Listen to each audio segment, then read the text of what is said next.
BISPRO 2020. Kalian mau tahu lebih lanjut tentang BISPRO? Yuk kita ikutin video satu ini.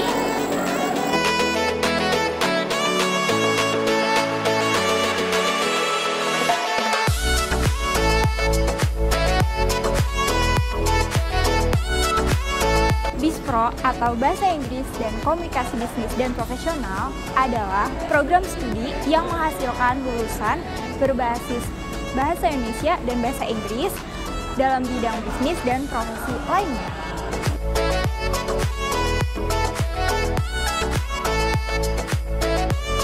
Sebagai salah satu program yang bernaung dalam pendidikan vokasi, program studi BISPRO menekankan pada kurikulum pendidikan yang memiliki bobot praktek lebih besar daripada teori. Oleh karena itu, lulusan BISPRO dapat menjadi sumber daya manusia yang siap kerja. Nah, sekarang kita mau ngenalin kalian nih ke kepala prodi kita.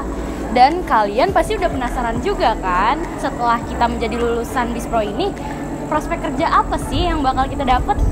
Kalau gitu, yuk kita lanjut kenalan sama kepala prodi kita.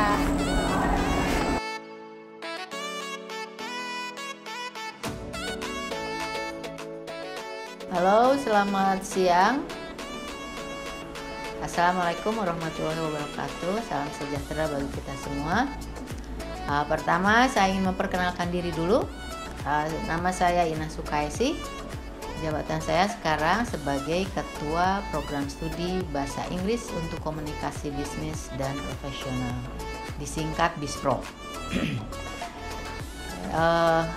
Yang selanjutnya saya akan memperkenalkan program studi BISPRO sendiri. Program studi Sarjana Terapan atau S1 Terapan atau Diploma 4 dikenal. Bahasa Inggris untuk Komunikasi Bisnis dan Profesional ini merupakan program studi pertama di Indonesia, khususnya di Politeknik seluruh Indonesia. Prodi BISPRO dibuka perdana di Politeknik Negeri Jakarta atau PNJ yang kita kenal ini pada tahun ajaran 2019-2020. Nah, pembukaan prodi ini berdasarkan SK izin pembukaan program studi dari Kemenristek Dikti nomor 126/KPT/I/2019. Program BISPRO ini dirancang untuk menghasilkan lulusan yang memiliki kompetensi bahasa Inggris dan bahasa Indonesia dalam bidang bisnis dan profesi lainnya. Nah, sebagai salah satu yang bernaung dalam pendidikan vokasi, program studi BISPRO ini menekankan pada kurikulum yang memiliki bobot praktek yang lebih besar daripada teori, sehingga memungkinkan lulusan menjadi tenaga kerja siap kerja. Nah, perolehan kompetensi kebahasaan yang mumpuni didukung dalam bidang bisnis dan profesi kerja ini merupakan keunggulan BISPRO dari berbagai program studi apa D4 atau D3 atau S1 bahasa Inggris dari pendidikan lainnya seperti pendidikan akademis. Lulusan BISPRO memiliki keunggulan kompetensi dalam bidang penerjemahan dan penjuru bahasaan bidang bisnis, hukum akademis dan jurnalistik, serta mampu melakukan aktivitas pekerjaan kesekretariatan dan administrasi di perusahaan nasional, multinasional, dan internasional. Lulusan BISPRO dapat menempati posisi translator atau penerjemah, interpreter atau juru bahasa, staf administrasi dan sekretaris, staf ekspor-impor, copywriter, public relations, editor, reporter, jurnalis, dan posisi lain di industri yang membutuhkan jasa tenaga kerja dan kompetensi kebahasaan. Nah, lulusan BISPRO nanti menyandang gelar sarjana terapan disingkat STR, namun berdasarkan peraturan Menteri Ristek Teknologi dan Pendidikan Tinggi RI nomor 54 tahun 2018,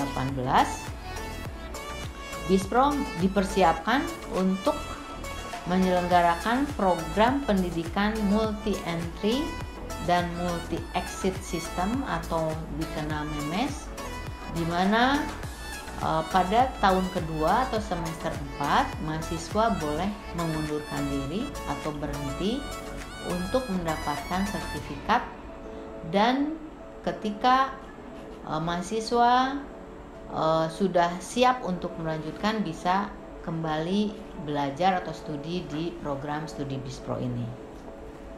Nah, untuk menjaga link dan match antara lembaga pendidikan dan industri, BISPRO diasuh oleh dosen-dosen berpengalaman baik akademis maupun praktisi.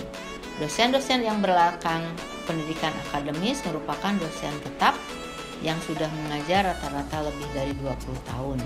Sementara dosen praktisi merupakan praktisi penerjemahan, praktisi interpreters, dan lain-lain yang mumpuni di bidang masing-masing. BISPRO untuk fasilitas menyediakan ruang-ruang kelas yang nyaman untuk belajar, baik untuk mata kuliah teori maupun praktek. Fasilitas pembelajaran yang memadai itu misalnya terdiri dari laboratorium komputer dengan software penerjemahan, jaringan internet, dan audio visual room. Yang selanjutnya saya akan menjelaskan sedikit tentang sistem pembelajaran di Prodi BISPRO ini. Sesuai dengan pendidikan tinggi vokasi, kami menyelenggarakan sistem paket. Maksudnya adalah bahwa setiap mahasiswa harus mengikuti seluruh mata kuliah yang ditawarkan oleh Prodi. Nah, kemudian pembelajaran biasa dari hari Senin sampai hari Jumat antara 8 sampai 10 jam tergantung dari berapa mata kuliah per harinya. Selanjutnya ada yang perlu saya lebih jelaskan, yaitu tentang sistem absensi dan kompensasi di dalam lembaga kami. Jadi di lembaga politeknik atau vokasi kami menerapkan sistem absensi dan kompensasi yang lain daripada sistem absensi di lembaga akademis. Jadi di sini setiap mahasiswa itu ketika absen 5 menit sampai 100 menit itu akan dibebankan kompensasi sebanyak 5 kali lipatnya. Ya. Kemudian sistem ini juga akan membawa ke sistem drop out, di mana mahasiswa yang absen sebanyak 750 menit akan diberikan surat peringatan pertama, dan selang waktu 1500 menit itu surat peringatan kedua, kemudian 1850 menit itu peringatan ketiga, dan ketika mahasiswa mencapai absensi sebanyak 1900 menit, lembaga berhak untuk mendrop out mahasiswa tersebut. Nah, drop out tersebut tidak selalu karena alasan absensi, tetapi juga alasan nilai. Jadi nilai yang harus dicapai mahasiswa itu paling rendah IP-nya 2,0. Kemudian nilai mata kuliah itu nilai D-nya tidak boleh lebih dari 2. Jika lebih dari 2 maka mahasiswa itu akan drop out. Dan untuk penilaian sendiri, nilai yang akan muncul di laporan tiap semester itu adalah berbentuk huruf A, B, C, D, E. E itu tidak lulus. Sementara tadi sudah saya sampaikan bahwa nilai D itu boleh hanya 2 saja tiap semester. Sementara kalau lebih dari 2, mahasiswa akan drop out.